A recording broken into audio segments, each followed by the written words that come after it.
येवला शहरात रंगपंचमीचे सामने मोठ्या प्रमाणात होत असतात। रंगपंचमीच्या पार्श्वभूमीवर आयोजक व शांतता कमिटीचे सदस्य यांची एकत्रित बैठक घेण्यात आली।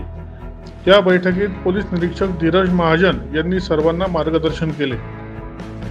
याबाबत अधिक माहिती महाजन यांनी दिली। पाहूयात ते काय म्हणाले।